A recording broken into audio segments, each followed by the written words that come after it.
Welcome to the second week of Advent. Last week we talked about hope, and this week our focus is on peace.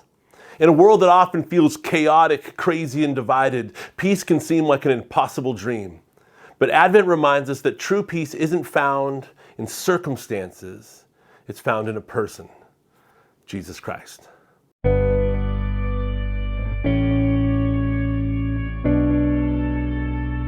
The prophet Isaiah foretold the coming of Jesus 700 years before Jesus' birth. And in Isaiah 9:6 he said, "For to us a child is born, to us a son is given, and the government shall be upon his shoulder, and his name shall be called Wonderful Counselor, Mighty God, Everlasting Father, Prince of Peace."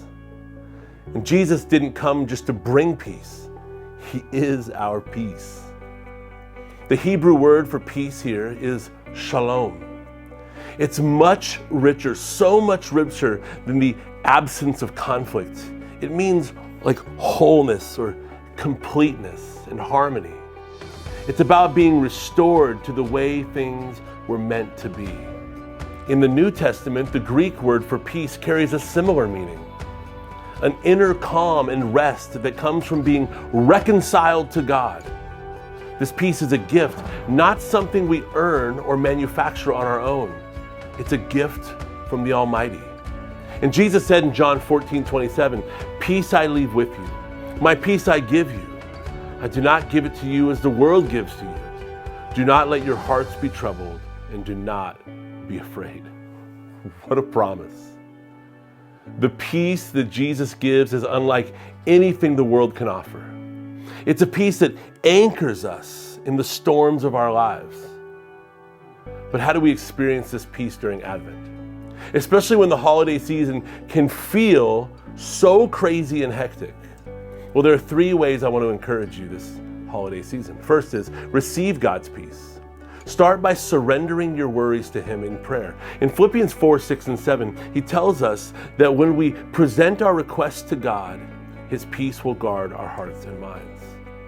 The second thing is to live at peace with others. Advent is a beautiful time to seek reconciliation in your relationships. God's peace flows through us, bringing healing and unity to others. Let that peace flow through you. And the third thing is be a peacemaker. In Matthew 5:9 in the Beatitudes, Jesus said, "Blessed are the peacemakers, for they shall be called sons of God." And how can you bring peace to someone else's life this week? In a season where people are so frustrated and crazy and going through difficult things, how can you be a peacemaker? So as we light the candle of peace this week, let it remind us that Jesus is our shalom. He came to bring peace to a broken world, and He offers it freely to us. When we rest in Him, we experience a peace that surpasses all understanding.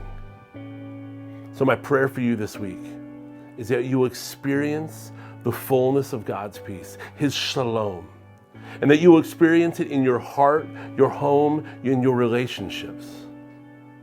Let's share the peace of God with the world around us, pointing others to the Prince of Peace.